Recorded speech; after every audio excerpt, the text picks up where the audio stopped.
Bismillahirrahmanirrahim. Elhamdülillahi vahdah ve salatu ve selamu ala men la nebiye ba'dah ve ala alihi ve sahbihi ecma'in.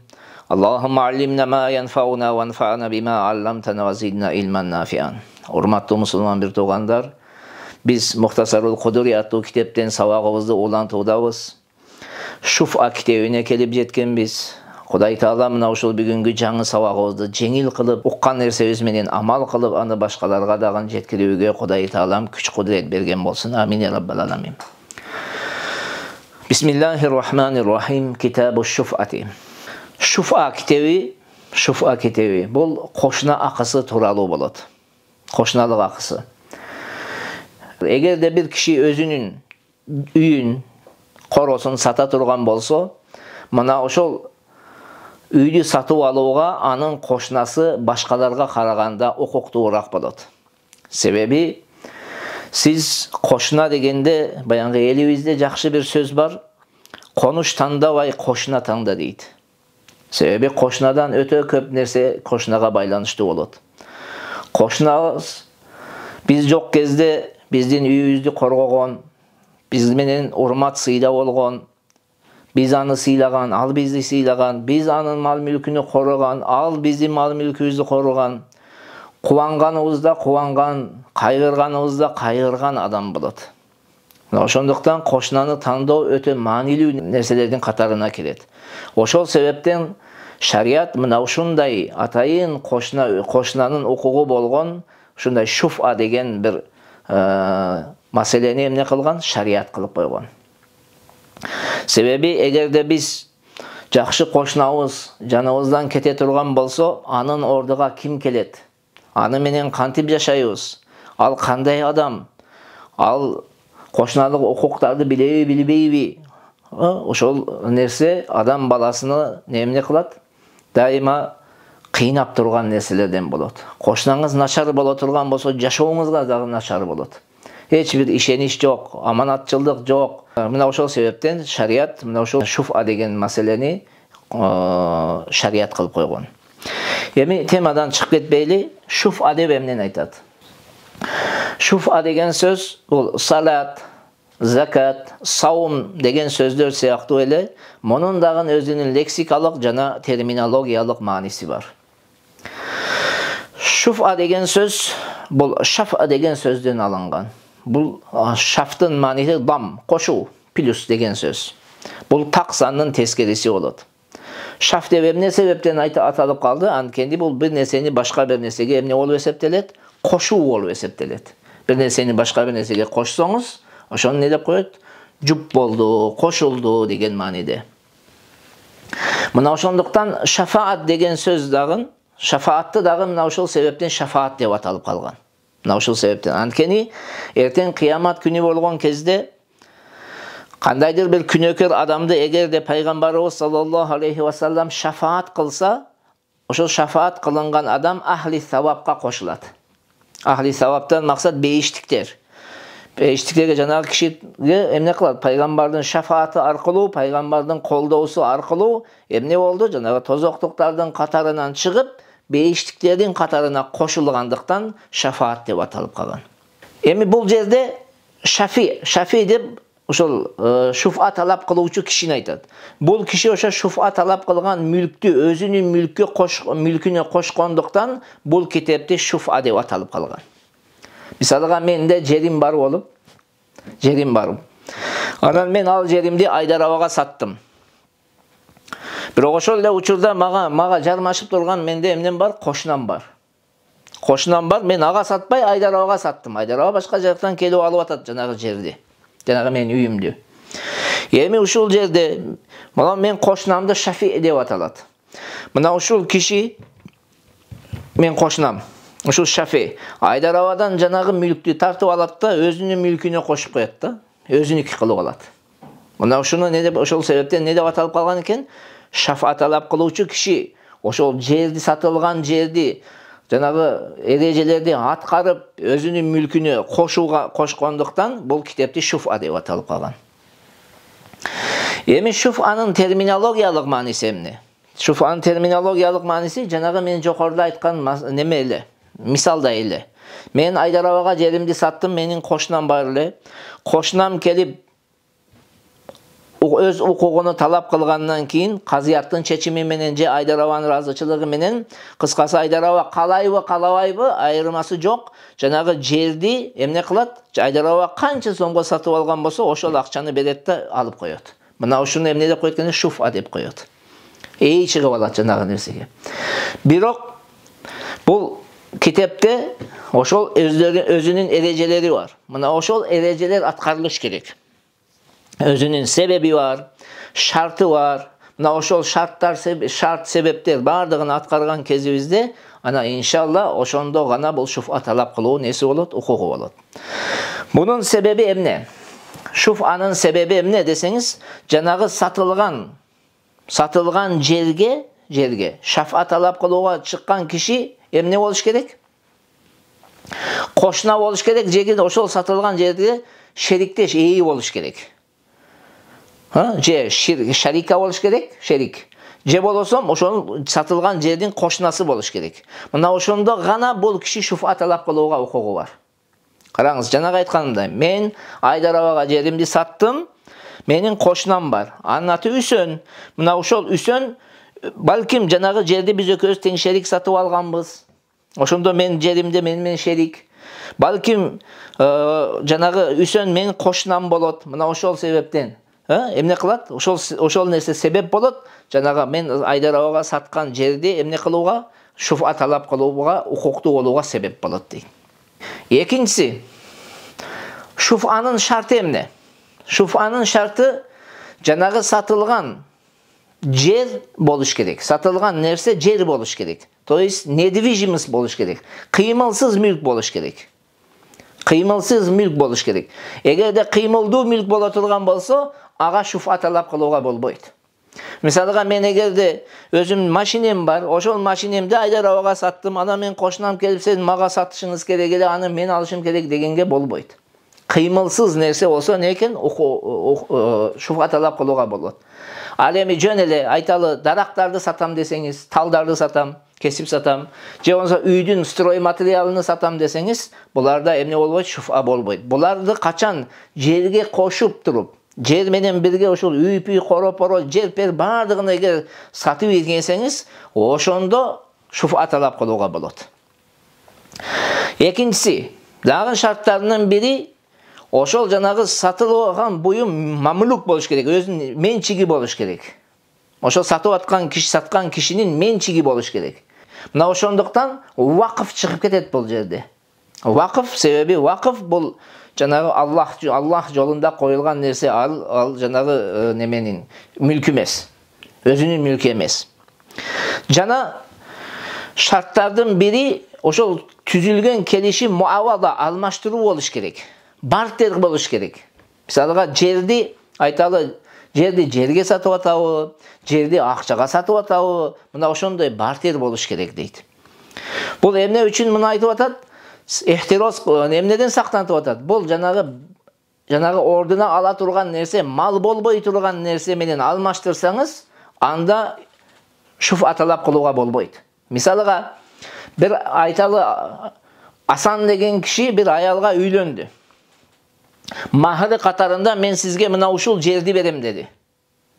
Карасаңыз, махырдын ордуга эмнени берип атат? Жерди берем деди. Мына ушул жерде анын кошунасы чыгып алып, Асанын кошунасы чыгып алып, "Жок, мен буга шуфа талап кылам, ага бербейсиң" дегенге укугу жок. Себеби бул жерде бартер болбоду. Малды малга не болбоду? Алмаштыруу болбоду. Ошондуктан шарттардын бири дагы эмне экен? Бартер болуш керек. Малды малга эмне? Алмаштырылыш керек. Экинчиси, дагы шарттардын бири, шуфанын шарттарынын бири. Сатукан киши, мен сатып атам да, мисал, жанакы мисалда, менин мүлкүмдөн толук жанагы сатылган жер чыгыш керек. Мен мүлкүмдөн мен саткандан кийин чыгыш керек. Муну үчүн эмне үчүн айтылып атат? Баягы бай ол бил хияр деп коет. Мен айтам, жеримди Айдар абага саттым, бирок мага 3 күн ойлонгонго ыктыяр бергиле дедим. Мынтип сата турган болсом, 3 күнгө чейин ал мен мүлкүмдөн чыга элек, жана шуфа талап кылуунун укугу жок. 3 күндөн кийин эгерде мен макулдугумду берсем, ошондо гана анан шуфа талап кыла алат. Эгер макулдугумду бербесем, кайра артка кайтсам, шуфа талап кылууга эмне экен болбойт. Ошон үчүн мүлктөн эмне болсун дейт? Толук чыгып кетсин дейт. Жана шарттардын бири ошол саткан кишинин укуктары толук колдон кетиш керек. Укугу, акысы толук колдон кетиш керек. Буну эмне үчүн айтып атат?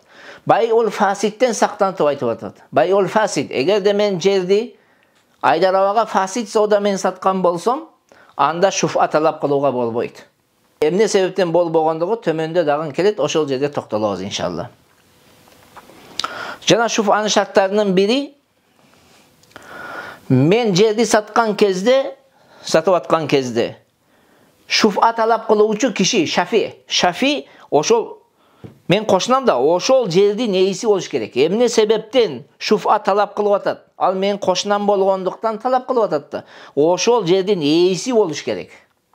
Эгерде ага чейин, мен сатканга чейин ал жерди сатып ийген болсо, анда шуфа талап кылууга эмнеси жок, укугу жок. Түшүнүктүбү?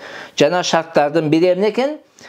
Мен сатып аткан кезде, же Айдараба сатып алып аткан кезде менден жерди шуфа талап кылган шафи эмне менен шуфа талап кылып атат? Мага кошуна болгондуктан мына ошол жердин ээси болуш керек. Эгер ага чейин бирөөгө сатып ийип, береке берип ийген болсо мен саткычам. Анда кийин келип атып шуфа талап кылганга эмнеси жок, укугу жок. Андан кийинки шарты шафи ошол мен саткандыгыма ыраазы болбогондугу дейт. Шафа талап кылуучу мен кошунам, мен ошол жерди башка бир адамга саткандыгыма, сатуума ыраазы болбогондугу. Эгер ыраазы боло турган, мен саткандан кийин ыраазы боло турган болсо, укугу колдон кетет. Мен саткандан кийин ал ыраазы эместигин билдириш керек. Ал төмөндө келет бул тууралуу. Эми бул шарттары эле. Шуфанын рүкүнү эмне? Рүкүнү эмне десе, аалымдарыбыз айтат, мен колунан же Айдарабанын колунан жанагы жерди алууну эмне деп коет экен? Шуфанын неси рүкүнү деп аталат. Шуфанын өкүмү эмне? Шуфанын өкүмү жавазут талаб инда тахаккуки сабаб. Себеп табылган кезде, ошол шафинин ошол шуфаны талап кылуусу.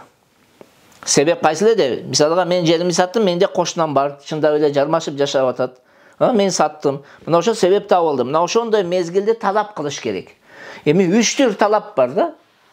3 түр талап бар. Талабул мувасаба деп коет, талабул такрир деп коет, анан талабул милк деп коет. Булар тууралуу төмөндө келет. Мына ушул нерселерди эмне кылыш керек? Ушул 3 баскычты дагы басып өтүш керек. Ал төмөндө келет, Кудай буйрса. Азыр үст үстөдөн бир немесин айтып кетели, кийин булар кайра бардыгы айланып кетет. Эми шуфанын сыфаты эмне десе, жанагы шуфа талап кылып алган кезде, шафи жана жерди алган кезде бул жаңыдан бир сатып алган сыяктуу болуп эсептелет. Мисалга мен жеримди Айдарабага саттым, мен кошунам келди, Айдарабадан жерди алып койду, как будто жаңы эле сатып алгандай болот.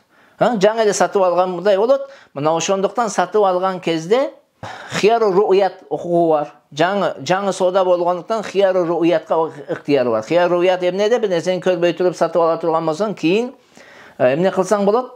Кайра кайтарсаң болот эле. Ошого укугу бар. Хиярул айб, балким бир кемчилик пайда болуп калды. Бир кемчилик пайда болуп калды. Ошол кемчиликтен улам кайра кайтарып берүүгө эмнеси бар? Укуктуу болуп калат. Бул ошол жаңыдан соода болгондуктан натыйжасы мына ушул. Эми китепке кайталы. Аш-шуфату ваджибатун лил халити фи нафсил маби. Сумма лил халити фи хаққил маби, каш-ширби ват-тариқ, сумма лил жар. Шуфа талап кылууга укуктуу болот, акылуу болот. Ким десе, эң биринчи ошо сатылган жердин өзүндө аралаш болгон адам, өзүндө шерик болгон адам. Мисалга мен Айдараба менен бирге бир жерди экөөбүз чогуу сатып алдык. Экөөбүз ошол жерди сатып алдык. Көрдүңүзбү? Мына ошол жер эмне экен? Финафсил маби. Жанагы экөөбүз аралашпыз. Эгерде мен өзүм үлүшүмдү сата турган болсом, же Айдараба өзүнүн үлүшүн сата турган болсо, биз эмнебиз бар? Эң биринчи акылуу биз болобуз. Экинчи, сумма лил халити фи хаққил маби. Андан кийин ошол сатылган жердин укуктары болгон, шактырган жердин акысы болгон нерселерде шериктеш болгон адам. Мисалга, ширп, суу ичүү акысы же болсо жол акысы. Бул киши болот экинчи даражада. Үчүнчүсү сумма лил жар, андан кийин кошуна болот. Бул сөзмө-сөз котормосо эле. Эми караңыздар, ушул сүйлөмдө китептин жазуучусу айтып атат, важип дейт. Важип дегенден максат бул жерде важип эмес, жанагы терминологиялык важип эмес. Эгерде талап кылып айтылган болсо күнөөкөр боло турган нерсе эмес. Жөн эле важипти бул жерде сабит. Ушул шуфа талап кылууга укуктуу деген эле мааниде. Себеби шуфа бул ошол кошунанын пайдасына милдет болгон нерселерден, кошунанын зыянына эмес. Мына ошондуктан жокоруда биз айттык, эмне дедик? Шуфа талап кылуучунун укугу бар талап кылууга, милдет эмес. Жабас, рухсат, кааласа талап кылат, ошол кошунанын акысында талап кылып алат жанагы жерде, каалабаса албайт, өзүнүн ыктыяры. Ошон үчүн бул жердеги важип деген сөздү биз эмне деп которбошубуз керек экен? Жанагы терминологиялык, шариаттагы жанагы өкүм бар го, ошондой деп которбошубуз керек. Сабит деп эле которуп коебуз. Экинчиси бул жерде экинчи сүйлөм. Айтты каширби ва тарик деди. Бул ширк менен тарик экөө теңи хос болуш керек. Суу ичүү акысы, суу сугаруу акысы, анан жол. Булар хос болуш керек. А шир бул хос деп эмнени айтат? Шир бул хос дегенде, бул алымдарыбыздын ортосунда бир аз кайчы пикирлер бар. Имам Мухаммад рахматуллахи алейхинин көз карашы боюнча шир бул хос деп эмнени айтат десе, бул жанагы кичинекей кайык акпай турган, кичинекей карык жүрө албай турган кичинекей канал арыктарды эмне деп коет экендер? Шир бул хос деп аталат. Мына ошодон ким иче турган болсо, ким жерин сугара турган болсо, ошол кишилер бардыгы не болот? Жанагы хаккул мабиде шерик болгон адамдар болуп эсептелет да, эртең ошол жерди сата турган болсо, ошол бир арыктан суу ичкен адамдар, ошолор эмне кылууга укугу бар? Жанагы жерди шуфа талап кылып сатып алууга укуктары болот. Бирок көпчүлүк алымдардын көз карашы боюнча, баянгы ошол арыктан, ошол каналдан суу иче тургандардын саны чектелүү болсо, анда кичинекей болуп эсептелет да, бул хос болуп эсептелет. Ал эмегеде чектелүү эмес, көп сандагы адамдар ал арыктан колдоно турган болсо, анда ал чоң болот да, ал шир бул хос болуп аталбайт, ал шир бул ам болот. Шир бул ам болуп эсептелет. Шир бул хос эмес. Бирок алымдарыбыздын ортосунда кайра эле талаш бар. Ошол саны чектелген менен чектелбеген кайдан билебиз десе, жана саны чектелбегенге жана 500 киши кирет дейт. Эгерде 500ден кем боло турган болсо, анда ал не эмес?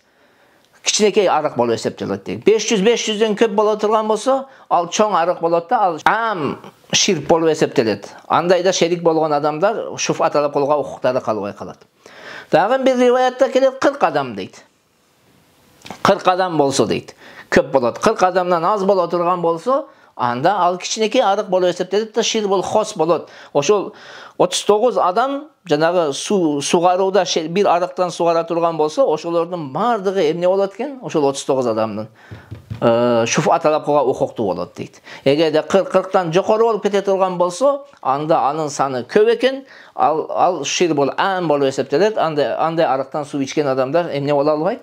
Жанагы шуфа талап кылууга акылуу боло албайт дейт. Бирок бул ушундай пикир. Эң туурасы бул ар бир доорда ошол доордун муштахитине буну тапшырабыз. Эң туурасы ушул. Ар бир доордун муштахиди айтса, мына ушунча сандагы адамдар ичсе, бул кичине неме шир бул хос болот. Мына ушул сандан ашса, бул шир бул ам болот деп ошол ар бир доордун муштахиди чечим чыгарса, ошого не кылабыз? Ошого жараша бул маселеге өкүм чыгарылат. Мына туурасы дагы ушул деп китептерибизде эмне кылган, айтылган. Эми экинчиси ат-тарикул хос болсун дедик. Тарикул хос деп эмнени айтат? Хос жол, өзгөчө жол. Дегени андан ал жака жол жок болгон бир тупикти айтат. Башкача айтканда, ошол жолдон, ошол жанагы адамдар айталы сатуучу менен жанагы шуфа талап кылуучудан башка адам не кылбайт? Ошол жолдон пайдаланбайт. Алардан башкага пайдаланууга рухсат дагы жок. Мисалга кээ бир жерлерде бар го, мындай тупик болуп калат. Тупик болот, бир жол кетет, ал жолдон тек гана ошол бир 2 үй же 3 үй пайдаланат. Башка адамдар андан не кыла албайт? Пайдалана албайт. Мына ушулар эмне болуп эсептелет? аянғы фи хаққил маби, жана мабини сатылған жердин акысы болгон нерселерде шериктеш болгон адамдар болуп эсептелет дагы шуфа талап кылууга укуктуу болушат. Andan keyin kim aksı deseniz summa licarin dedi. Üçüncü derecede koşna dedi. Bирок kanday koşna dese al-mulasik. Jarmaşkan boluş gerek. Sizin jerinizge anın jeri jarmaşkan boluş gerek. Eğer kançalık sizin jerinizge jarmaşıp bирок eşigi başka köçede boluşu mümkün. Bирок главныйсы эң негизги sizge jarmaşıp turat da mına ошол kişinin okuğu bolot. Al эми эгерде sizge jarmaşkan bolup eşigi dagы siz bara turgan jolda bola turgan bolsa anda al halit fi haqqil mabige kiret андай адам. Ошондуктан кыскасы кошунаңыз sizge jarmaşıp turgan koşunаңыз, sizge jarmaşıp turgan koşunаңыз eşigi başka köçöde dagы bolsa al kişi emne bolat экен шуфа талап кылууга укугу бар. Мисалга бизде айталы барачный үйлөр бар да. Барачный үйлөр бар, sizge jarmaşıp турат. Bir жагы sizdiki, экинчи жагы аныкы. Биринин жолу бер жагында, экинчисиники бер жагында. Ар бириники өзүнчө жолдору бар. Мына ушундай жер деп коелу. Мына ушул дагы ошонун катарына кирет. Ушул кошуна bir нерсени жакшы эске алалы, бул кошуна бул мусулманбы же зиммиби айырмасы жок. Мусулмандардын арасында жашаган жана христиан болсо да эле шуфа талап кылууга эмнеси бар, укугу бар. وَلَيْسَ لِلشَّرِيكِ فِي الطَّرِيقِ وَالشِّرْبِ وَالْجَارِ شُفْعَةٌ مَعَ الْخَلِيطِ. Kiteptin жазуучусу Аллах Таала ал кишинин мээримине бөлөсүн минтип айтып атат. Жол акысы менен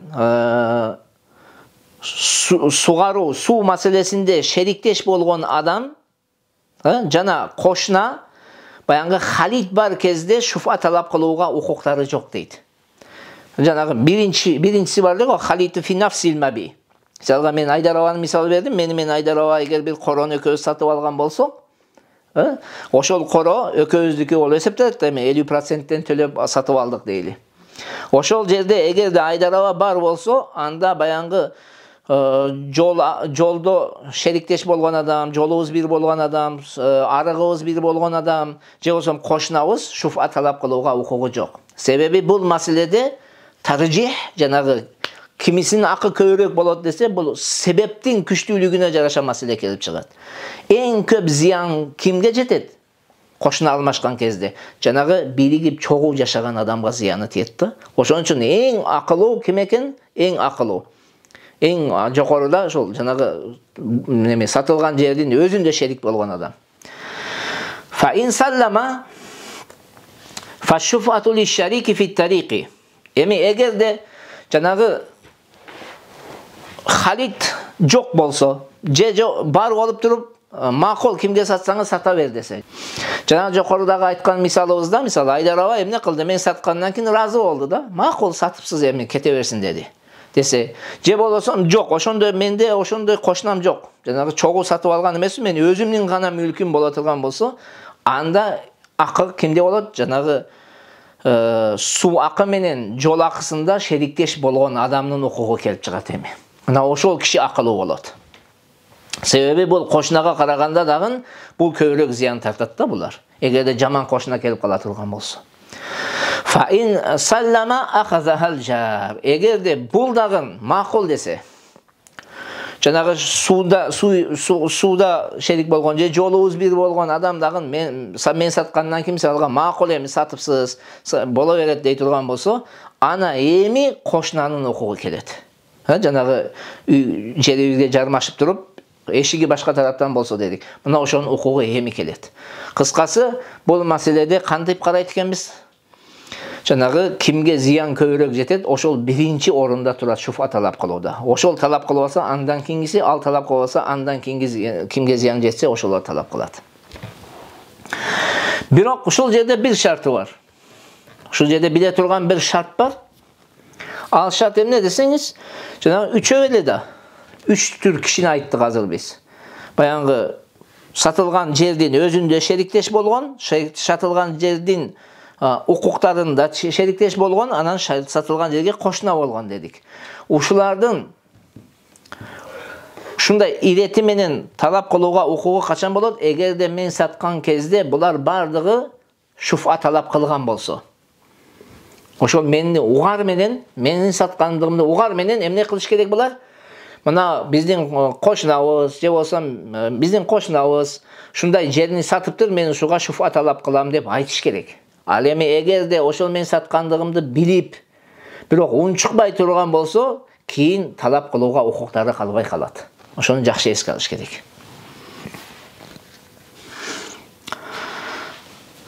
Ва шуфату таджибу би акдил байи. Китептин жазуучусу Аллах Таала кишинин мейримине бөлөсүн. Мынтип айтып атат. Шуфа соода келишимин түзүү менен саттым, сатып алдым деген келишим түзүлгөндөн кийин анан сабит болот, такталат дейт. Эми урматтуу окуучулар, ушул жерде караңыздар. Ушул жерде соода келишимин түзүү менен деди. Мисалга мен Айдар ага саттым, шуфа талап кылууга укук пайда болот деген сөз. Бул азыр сүйлөмдүн мааниси ушул.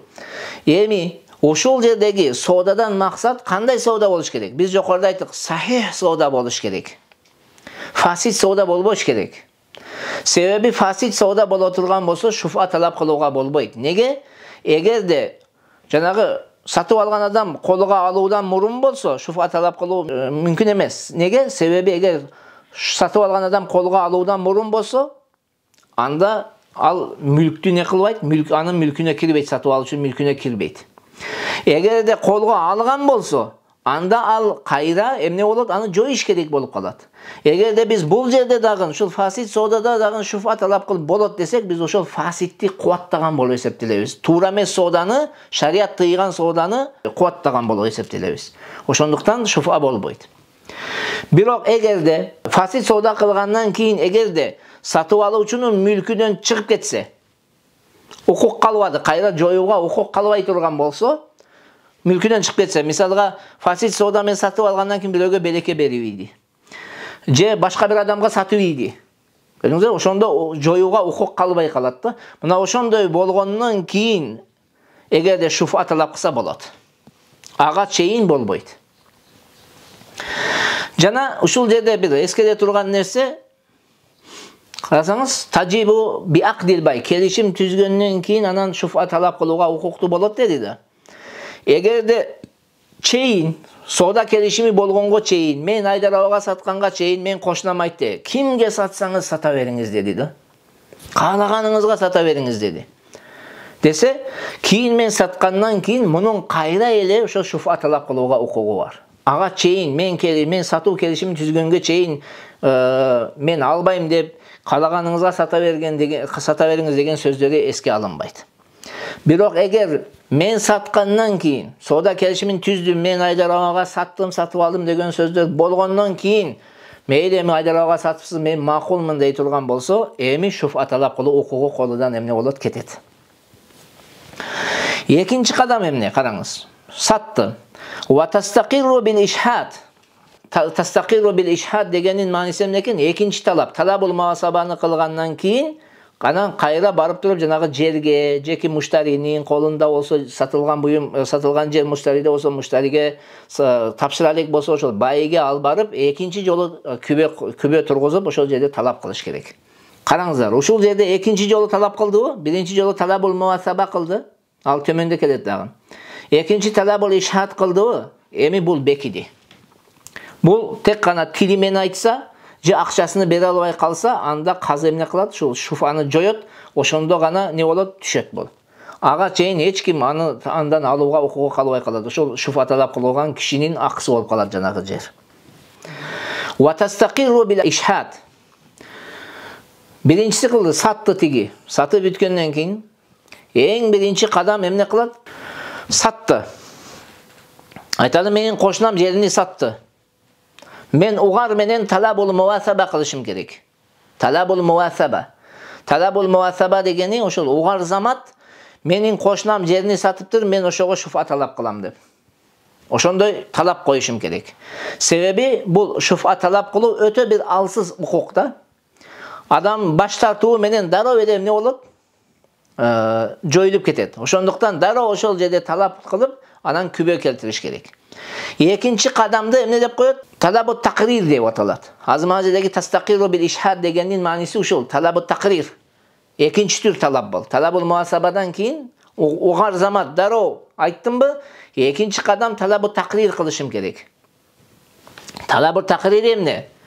Талабу такрир деп мен жанагы талабул муасаба кылгандан кийин эгерде жердин ээсинин колунда болсо, жердин ээсиге барам. Же болсом жерди сатып алуучуга тапшырган болсо, ага барам. Эгерде алар экөөнө барбасам, жерге өзүнө адамдарды алып барып күбө кылып, мен мурун ушул кошунам саткан элем, мен талабул муасаба кылган элем. Эми мына ушул жерге күбө болгула, мен дагы силерди күбө кылам, мына ушул жерди мен эмне кылам дейт. Ушул жерди мен шуфа талап кылып атам деп, дагы адамдарды күбө кылат. Мына ушуну не деп коет экен? Талабу такрир деп коет. Мына ушул талабу такрирден кийин шуфа бекемделет. Шуфа бекемделет дагы бул эмне болбойт? Жоюлбайт. Жоюлбайт. Качан жоюлат? Эгерде тили менен эми мен албай турган болдум деп өзүнү жана жойой турган болсо, же болбосо акчасын бере албагандыктан казы жое турган болсо, ошондо жоюлуп кетет дейт. Эми бул тууралуу дагы төмөндө келет иншалла, Кудай буйрса. Бул жерде айта турган дагы бир маселе, ушул эле сүйлөм Дуррул Мухтарда келет да. Танвирул Абсардын шархы Дуррул Мухтарда келет. Ва тастақиру бил ишхад дегенде ай фи маджлисихи ай талабил муасабати деп келет. Мындайча айтканда ошо талабул муасаба менен не болот? Шуфа бекемделет деген сөз келет. Бирок негизинде бул туура эмес. Бул туура эмес бир сүйлөм болуп калган да. Туура эмес сүйлөм болуп калган. Анткени эгерде биз мынтип которо турган болсок, талабул муасаба менен эле уже жетиштүү дей турган болсок, бул туура эмес болуп калат. Баянгы Жавхаратун Наирада келген сүйлөмгө эмне болот? Каршы чыгат. Жавхаратун Наирада эмне дейт? Талабул муасабадан кийин анан талабу такрир болот да. Талабул ишхад деп ошол экинчисин айтат. А бул жерде эмне деп чечмелеп атат? Баянгы талабул муасабада күбө келтирет. Талабул муасаба угар менен талап кылган кезде эки адамды күбө кылат деген мааниде.